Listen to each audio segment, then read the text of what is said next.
사실 우리 인류는 신체적으로 보면 동물계에서 정말 약한 존재잖아요? 그런데 어떻게 지구의 지배자가 될 수 있었을까요?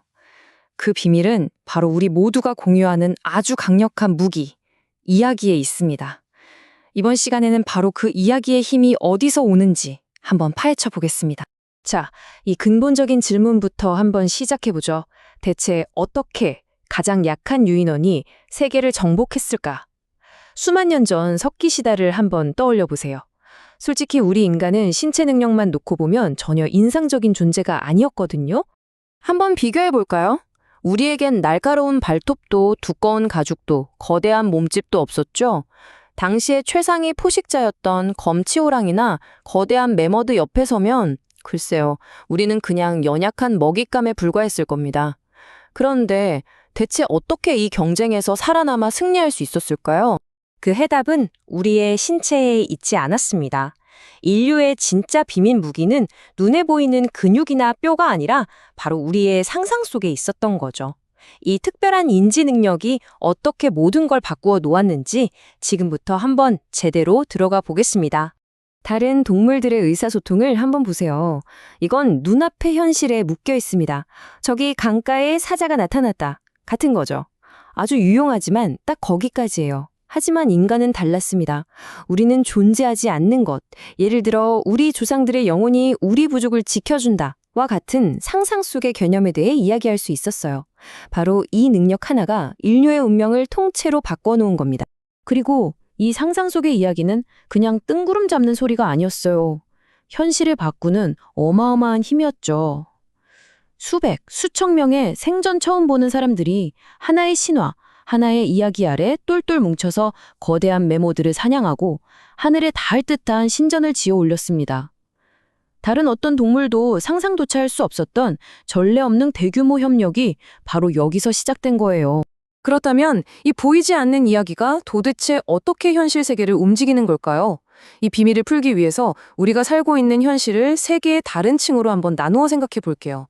이게 아주 흥미롭습니다. 첫 번째는 객관적 현실입니다. 이건 아주 간단해요.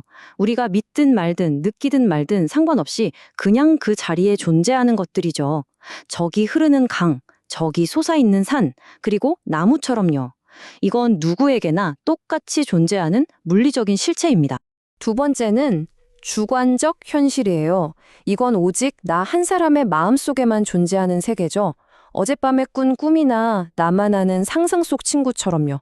다른 사람은 결코 완전히 알 수 없는 지극히 개인적인 내면의 영역입니다.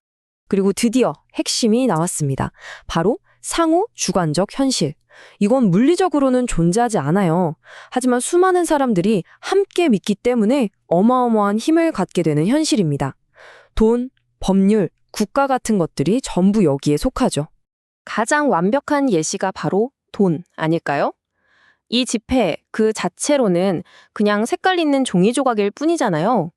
하지만 우리 수십억 명이 이것에 가치가 있다고 함께 믿고 동의하기 때문에 이걸로 집을 사고 음식을 구할 수 있는 겁니다.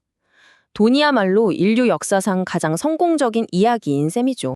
이런 방식은 뭐 옛날에나 있었던 게 아닙니다. 오늘날에도 똑같이 작동하고 있어요. 형태만 바뀌었을 뿐이죠. 옛날 부족의 정체성을 상징하던 토템은 오늘날 애플이나 나이키 같은 기업 브랜드가 되었고요. 부족의 행동 규칙이었던 수호 정령의 계율은 국가 법률로, 그리고 우리 모두가 존중해야 할 조상들의 신화는 인권이라는 보편적인 이야기로 진화했습니다. 이야기는 시대를 관통하는 인류 사회의 운영체제, 즉 OS인 셈이에요. 자, 그럼 다음 질문으로 넘어가 보죠. 사람들은 어떻게 눈에 보이지도 않는 이런 이야기들을 그렇게까지 깊이 믿게 되는 걸까요? 그 비밀은 좀 뜻밖인데 바로 희생에 있습니다. 여기에는 정말 놀라운 심리가 작동합니다. 한번 상상해 보세요. 당신은 부족의 위대한 정령에 대한 이야기를 듣습니다. 그리고 그 정령을 믿는다는 증표로 아주 고통스러운 성인식을 견뎌내요. 그 순간 당신의 뇌는 이렇게 생각하죠. 내가 이렇게까지 고통을 감수했는데 이게 거짓일 리가 없어. 진짜여야만 해. 희생은 이야기에 대한 믿음을 강철처럼 단단하게 만들어버리는 겁니다. 결국 핵심은 이거예요. 희생이 크면 클수록 그 이야기는 더욱 진짜처럼 느껴진다는 거죠. 내가 치른 고통과 투자가 그 이야기의 진짜라는 강력한 도장을 쾅 찍어주는 셈입니다. 하지만 인류의 이 위대한 능력에는 아주 어두운 이면이 존재합니다. 이야기가 단결을 넘어 희생자를 요구하기 시작할 때 그 힘은 끔찍하게 파괴적으로 변할 수 있거든요. 이 문장이 이야기의 어두운 본질을 정확히 꿰뚫고 있습니다. 사람들을 단결시키기 위해 진실보다 거짓이 더 효과적인 경우가 많다. 왜 그럴까요? 이야기의 가장 큰 힘은 정확성이 아니라 결속력에 있기 때문입니다. 그리고 때로는 복잡한 진실보다 단순한 거짓말이 사람들을 훨씬 더 강력하게 묶어주죠. 정보가 퍼져나가는 속도를 보면 이게 더 명확해져요. 복잡하고 미묘한 진실은 느리게 퍼집니다. 이해하는데 노력이 필요하니까요. 하지만 우리는 선하고 저들은 악하다와 같이 단순하고 감정을 자극하는 이야기는 어떻습니까? 바이러스처럼 순식간에 퍼져나가 우리를 하나로 똘똘 뭉치게 만들죠. 그리고 그 결과는 인류 역사의 가장 어두운 페이지들을 가득 채웠습니다. 우리와 그들을 나누는 이야기는 마녀사냥 같은 끔찍한 박해를 낳았고 결국에는 전쟁과 집단학살마저 정당화하는 무서운 무기가 되었습니다. 인류를 하나로 묶었던 바로 그 힘이 반대로 인류를 거대한 망상으로 이끌기도 한 겁니다. 하지만 이렇게 강력한 힘을 가진 이야기는 여기서 멈추지 않았습니다. 인류의 발전과 함께 이야기는 또 한 번의 거대한 도약을 눈앞에 두고 있었죠. 자, 이 모든 걸 관통하는 핵심을 다시 한번 정리해 볼까요?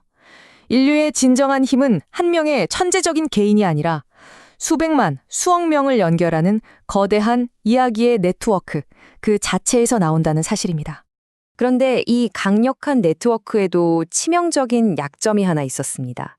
바로 인간 기억력의 한계였죠.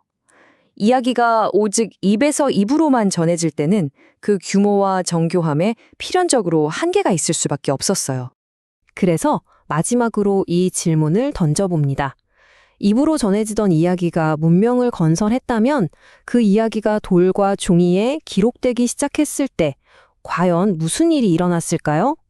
바로 거기서부터 인류 역사의 두 번째 대폭발이 시작됩니다. 그 이야기는 다음 분석에서 계속 이어가도록 하겠습니다.